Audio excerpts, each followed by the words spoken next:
Hello and welcome to another Flask tutorial. In the last part, we had discussed about templates and how to use Jinja to templating engine in Flask. But those templates were unidirectional. By unidirectional, we mean that they only allow information to flow from the server to the user and not vice versa. It is possible to create web forms in which users can enter information. The form data is then submitted by the web browser and it is typically in the form of a post request. The Flask request object exposes all the information sent by the client in a request, and in particular for post request, it contains form data that provides access to the user information through request.form. But for most applications, there is also a need to have information that flows in the other direction. That is, the user providing the data to the server and the server accepts that and processes that. So, we have a very good option called Flask WTF that handle the web forms in Flask very easily. For that, we have to first activate our virtual environment obviously, and then we can install this package. So I'm going to write pip env shell to activate my virtual environment, and then you can use the command pip install flask wtf, and I'm going to use pip env install flask wtf. However, I'm already installed that, so I'm not going to write that again. But now, first of all, we have to configure Flask WTF. For that, we can write over here, we have to use a secret key that helps us to avoid many problems in Flask. A secret key is a string with any random or unique content that is used as an encryption to improve the security of the application in several ways. We can create a config.py file in the top level directory, that is where our main.py file exists, and here we can write config.py file, and then inside that we have to first import OS. Then we can write class config and here object, and we have to define this secret key.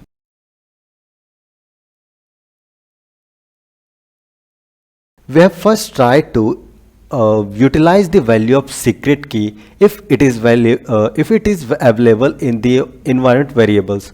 If it is not available there, we are simply using this guess me, that is the hard-coded value. Now we have to use this secret key in our init file. Here app.config.from object, and the object is config, and we can then import this config from config import config. So yeah, we have done the configurations, and now we are ready to create a user login form. When using Flask WTF, each web form is represented in the server by a class that inherits the class Flask form. The class defines a list of fields in the form, each represented by an object. Each field object can have one or more validators attached to it. A validator is nothing but a function that checks whether the data submitted by the user is valid or not. So to begin, let's define a user login form. For that, we are going to create a forms.py file in this app directory, and within that we are first going to import our Flask form class from the Flask WTF module. So Flask form, we are going to import some other fields from WT forms, which is installed with the Flask WTF. Now from Flask WT forms, import string field that we are going to use for the username field, a password field. Also from WT forms, dot validators, forms dot validators, we are going to import a validator called data required. Yeah, this one, data required. Now we are ready to create our first class called login form. For that we have to extend the Flask form class first, and then we can simply write username is equals to string field, and the first argument is the label. So our label will be username and an optional argument will be validators. So our validators that we are going to use is data required. So the validators will be a list, and here we can pass data required in this way. Same we can continue with for the password field.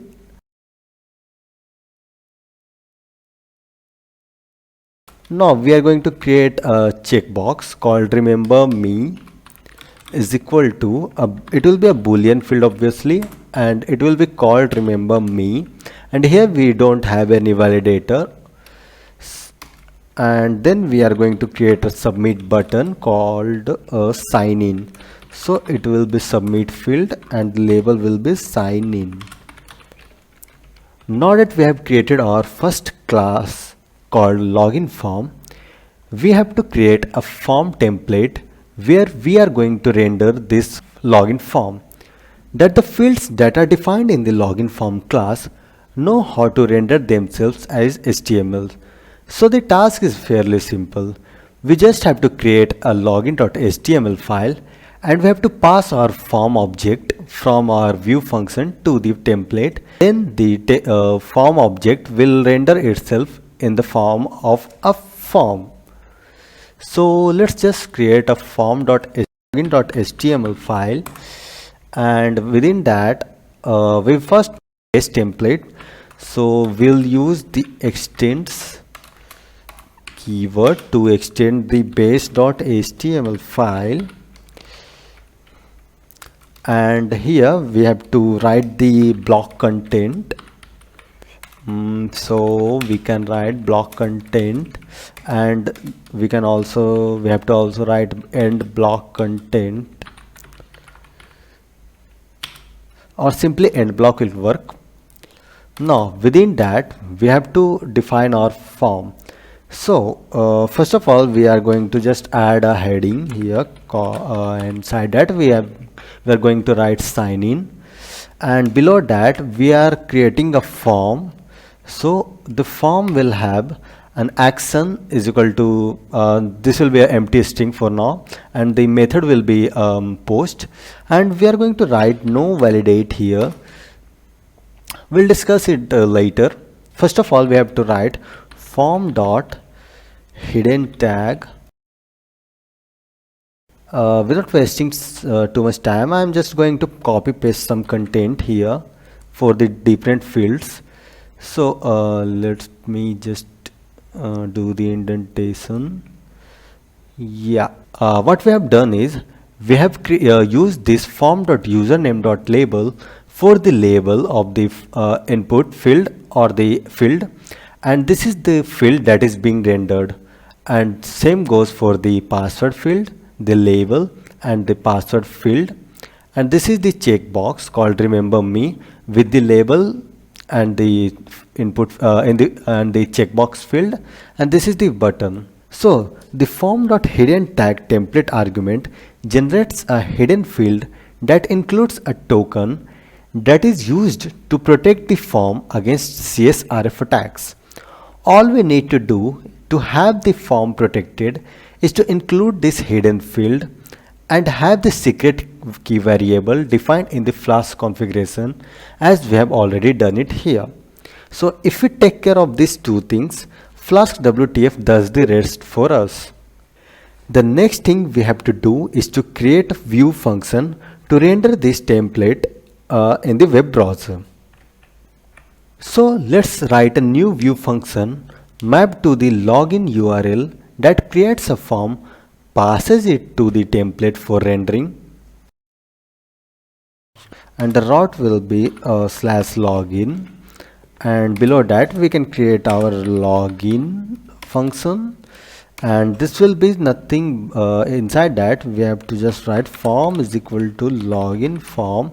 So we are creating an object of the login form class, so we can just import it from app.form. After that we just have to use the return render template function to render the login.html template. Also we have to pass the title, and we can pass the title as sign in, and then the form object. Now we are good to run our server and see how the form is being rendered in the web browser. But before that we are going to write a simple thing in the base.html file. Here we are going to add another thing. This will be a go to login page, and here the URL will be /login. Now we can run this server using the command flask run. As soon as the server runs, we can open this in the web browser, and we can see that we have another thing here, go to login page, and if we click on this, we can see that the form is being rendered correctly. We have the username label and the username field. We have the password label and the password field, and the checkbox with the remember me label and the sign in button. Now if we try to see an error, the error is method not allowed. This is because the login view function that we have created does one half of the job so far. It can display the form on the web page correctly, but it has no logic to process the data submitted by the user. This is another area where Flask WTF makes the job really easy. So here's how we can update our view function so that it accepts and validates the data submitted by the user. So here we can write in this login function, if form dot validate on submit, then we can flash a message using a formatted string login for the username. We can access the username using form.username.data at this remember is equal to form.rememberme.data. From here return redirect to /index page, and we have to import these two. We can import these from the Flask redirect.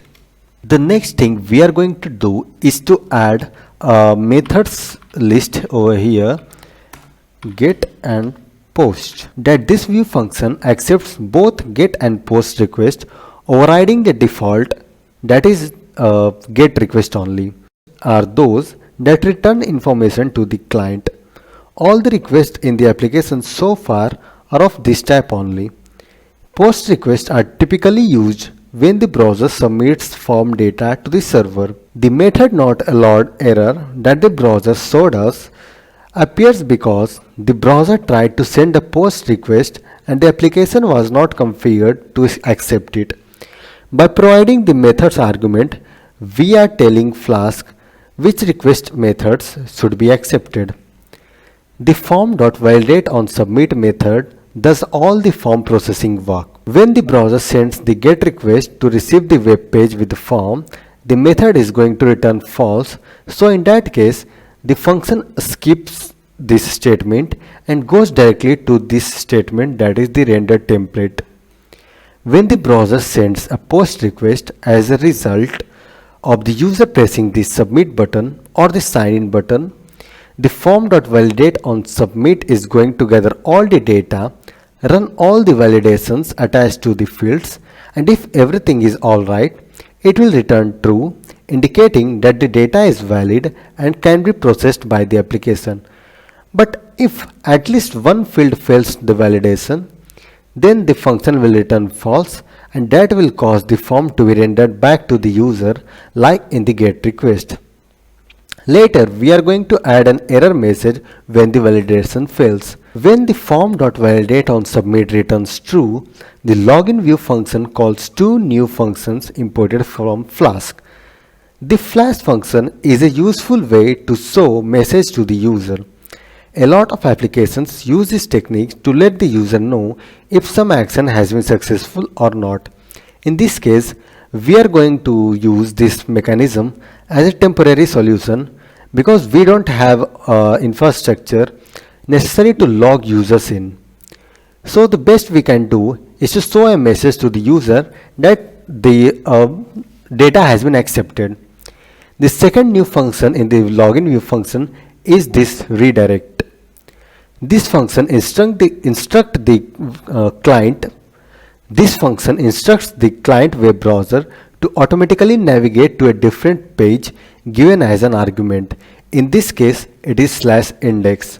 The view function uses it to redirect the user to the index page of the application.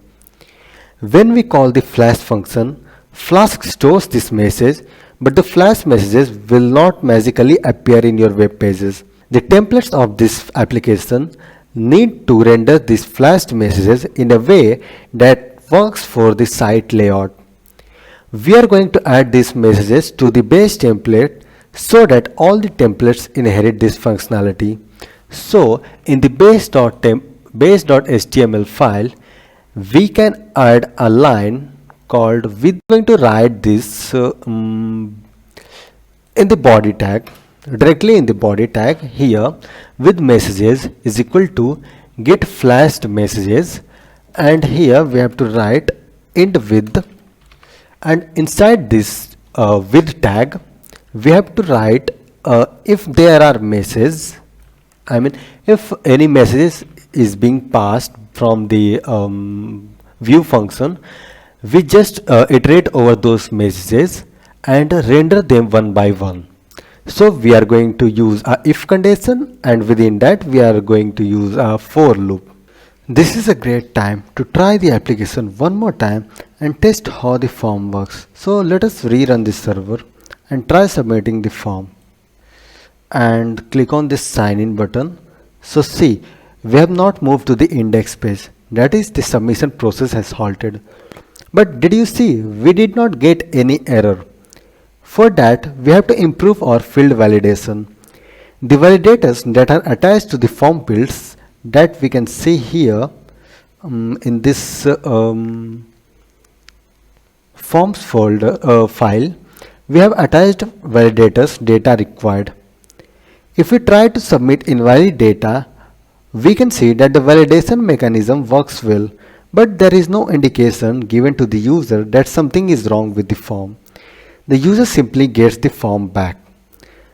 The next task is to improve the user experience by adding a meaningful error message next to the field that failed the validation. In fact, the form validators generate these descriptive error messages already. So all that is missing is some additional logic in the template to render them. So we can render those error messages using this line.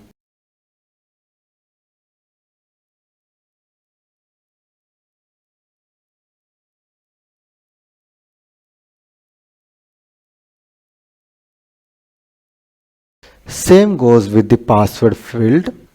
Here also we are pasting the same thing, and now we just have to rerun the server and see if it works correctly or not. And when we click, we can see that this field is required, this field is required. So we have got our error. We can see that the error is being rendered correctly now. So the login form is fairly complete now, and this is how Flask WTF works. But before closing this video, I want to discuss some proper way to include links in templates and redirect functions. One problem with writing links directly in templates is that if one day we decide to reorganize our links, then we have to search all these links and replace them with the new links. To have better control over these links, Flask provides a function called URL for. For example, we can write for this slash login, we can simply write URL for, and here we can just pass the view function name, and this will be wrapped in double curly braces. This can be used for slash login. Similarly, for slash we can write double curly braces URL for and the name of the view function, that is index. Similarly, in this redirect function also we can simply write and this URL4 is imported from Flask URL4, and this can be removed safely. Okay, now why is this better? Why should we use this function's name instead of URLs? The fact is that URLs are much more likely to change than view function names. A secondary reason is that, as we will learn later, some URLs have dynamic components in them. So generating those URLs by hand would require concatenating multiple elements, which is tedious and error prone. So the URL4 is also able to generate those complex URLs. So from now on, we are going to use this URL4 every time we need to generate an application URL, and we can rerun this server to check its functionality as well and go to the home page, and it works fine. We can also move to the login page and it also works fine. So this is where I am going to end this video. In the next part, we are going to discuss about databases and Flask SQL Alchemy. So stay tuned with me.